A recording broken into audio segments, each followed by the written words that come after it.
First, nice recovery, because we lost you there for a second. Don't know what happened, but no, that's very well done. I wanted to pick up your thought about Parnell Motley and what he looked like, particularly in 2018, after looking like Mr. Air Traffic Control.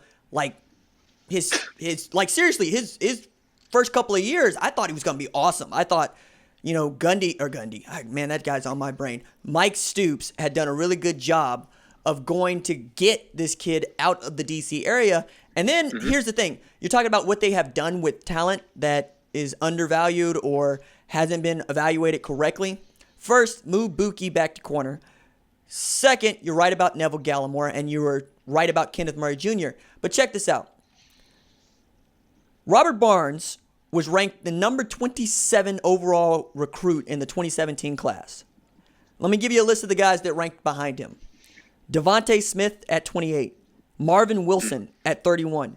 Dylan Moses at 32. T. Higgins at 34. Jerry Jeudy at 35. Grant Delpit at 41. J.K. Dobbins at number 43. What the hell is it going to take to activate the Robert Barnes that was ranked higher than all of these dudes who are at the very least second-round draft picks? Well, that's the difficult question that Alex Grinch now faces is he took guys who maybe didn't reach higher level expectations and got them there. But, I mean, you want to talk about some of the astronomical expectation guys, Robert Barnes certainly fits it. I think, first of all, we got to acknowledge the obvious, right? The injuries have not necessarily helped Robert Barnes' cause. I mean, the dude has been banged up a ton. He had injury concerns in high school at Southlake, and eventually those things add up. And I would certainly believe an argument that states Robert Barnes has not necessarily been able to play to his caliber because of some injuries he's sustained over the years. That being said, the move of linebacker is intriguing to me. I'm not entirely sure that it's the best move, but I also kind of understand the reasoning because I'm not entirely sold on the idea that Barnes has maybe the pure speed to be a safety in Grinch's defense.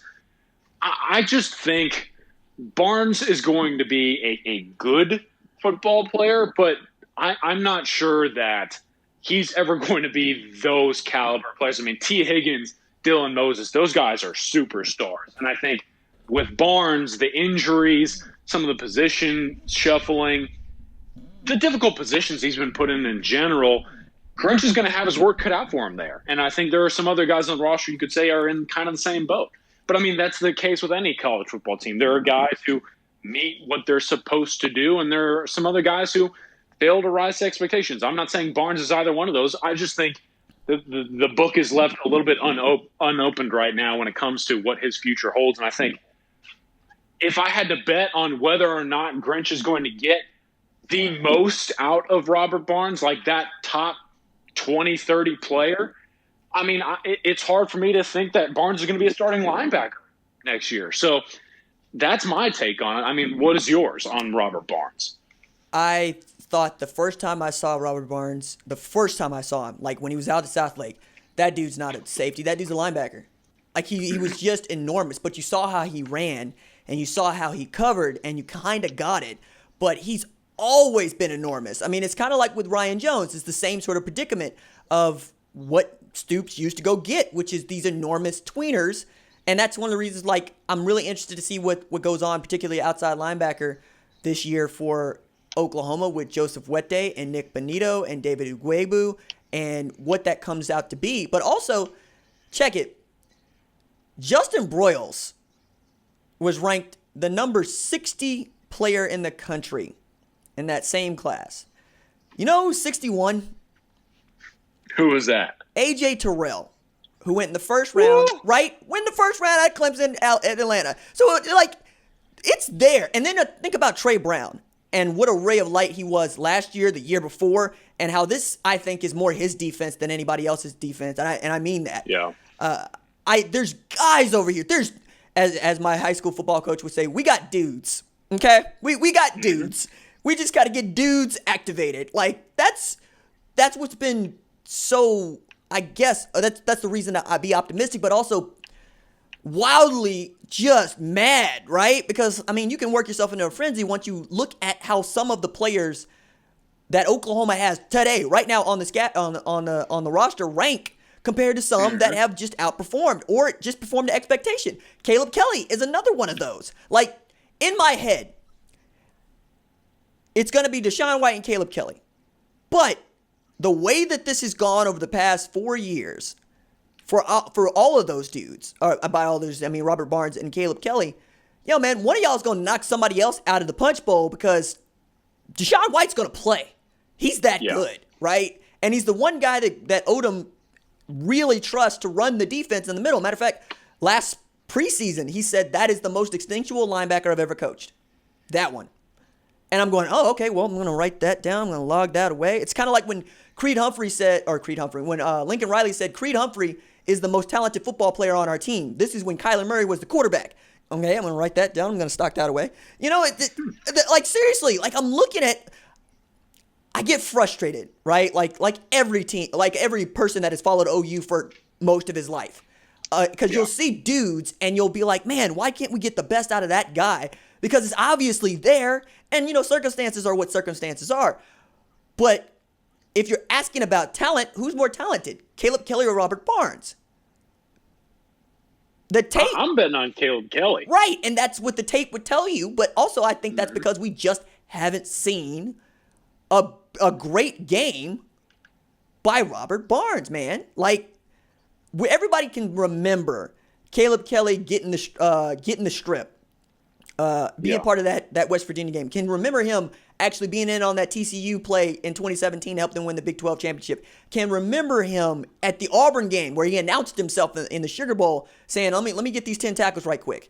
We haven't seen that from Robert Barnes. I mean, we saw a garbage time interception, I think against Florida Atlantic in 2018. And that's been about it. Ever since then, it's the number 469 player in the 2016 class. Hey, man, what about the 2-point return against Texas Tech? You can't forget about that, Jeff. Golly. Look at this man. See, so like that's what I'm answering, right? But like when Josh Jacobs took his soul on the goal line, we haven't seen him. Like we quite literally haven't seen him.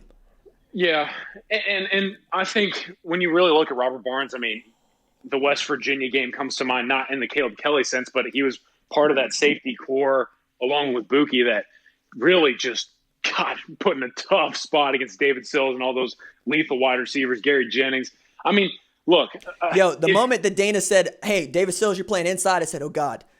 Because, it was 6'5" over the top of 5'8", and I said, oh, okay, well. I will never forget RJ standing in that end zone and Will Greer in the shotgun, looking over to his right, seeing David Sills on Buki, and just tapping his chin twice. Oh, my God. Tapped his chin twice, snapped the ball, and bombed it for a touchdown. I was like, it's a long day. It's a long day for 44. But, I mean, I look, like, that's kind of the other aspect of this that I have to factor in when we're talking about Robert Barnes and these other guys, right? I mean, at the end of it all, if I'm betting on a defensive coordinator and a coaching staff to get the most out of these dudes, I'm going to bet on Alex Grinch, Roy Manning, and those other guys in that staff. Because, I mean, whether or not you want to go all in on ridiculing the Mike Stoops or the Ruffin McNeil defensive strategies, I think we have seen some.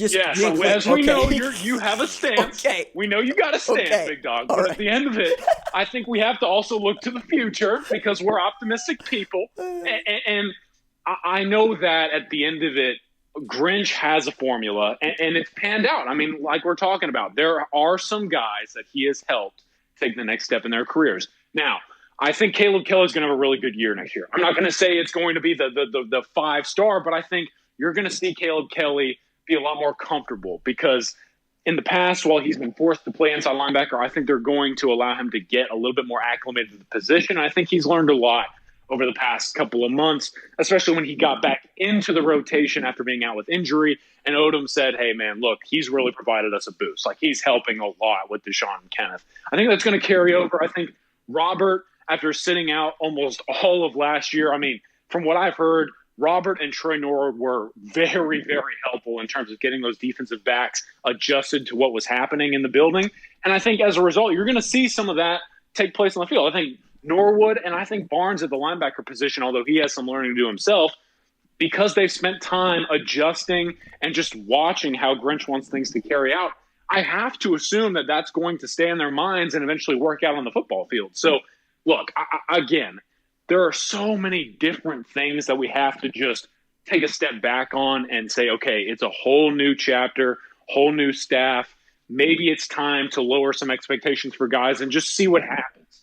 I'm someone who's going to err on the optimistic side because at the end of the day, I mean, I'm pulling for these guys. I mean, Robert Barnes is a really good dude. Caleb Kelly is one of the best guys you'll ever find and meet. But again, it's just those difficult positions that they were put in the past. You have to kind of put that away and say, okay, now that they're going to have that new opportunity in 2020, let's give them a chance. Yo, man, and in this renewed format of, it's almost as if Grinch just got here. I know he didn't, because he's going to have his ideas of what the dudes did from last year and what he expected his roster to look like ahead of spring ball. But like with a new 6-week plan, I'm really interested to see which kids get a better opportunity. Now, some kids obviously are going to be in better shape than others, but over 6 weeks, that's gonna level out. Mm-hmm. I look at that roster, and you brought up Scrappy Slim. That'd be Trey Norwood. That's what I call him. The man shows up out of Fort Smith. We're not thinking much of anything, and then turns into a player over there at corner, at safety, and nickel. I want to see Jeremiah Cradell get some run. You know, I want to see Woody. Yep. I want to see Woody Washington move back to corner, but then again, I want to see Brendan Radley Hiles move back to corner. I want to see Justin Broiles move back to corner. I think that, you know, with Jordan Parker and Levi Draper and Ryan Jones and Troy James and those cats all going into the portal, there's going to be some renewed opportunity for some guys that absolutely didn't get a shot. On the other hand, we've been talking about Robert Barnes. We've been talking about Caleb Kelly. We've been talking about Deshaun White. Brian Asamoah is due for a leap, as is friggin' Shane Witter when he gets here, because I went back and I refreshed myself on the 2020 class in their huddle tape. The two dudes that I am still just awed by, right, are not Marvin Mims and Bryson Washington, though those guys are super talented. It's Witter and Rame. Like, yeah, the more like, and then because we're in this baseball mode, sorta, kinda in high school, and with, you know, like here, the Drillers are going to host the Texas College League, which is going to be a lot of fun. But like, I'm watching. Yeah, I'm gonna have to catch a game. Please get up here. Let me know. Yes, sir. But like, I'm watching Andrew Rame hit baseballs, and I'm watching him get out of the box, and I'm watching him turn the corner, and at like 6'4", 280, like what? I mean, you've seen this man move. It's not fair. Oh. Didn't we talk about him hitting that triple and he's legging it out and dives into third? I mean, come on. You got to love that from the big man. And he was moving well. He was moving so, like, he did not look, I mean, so many big dudes can't move well on a base path because they're big dudes. Rame moves like a skill player.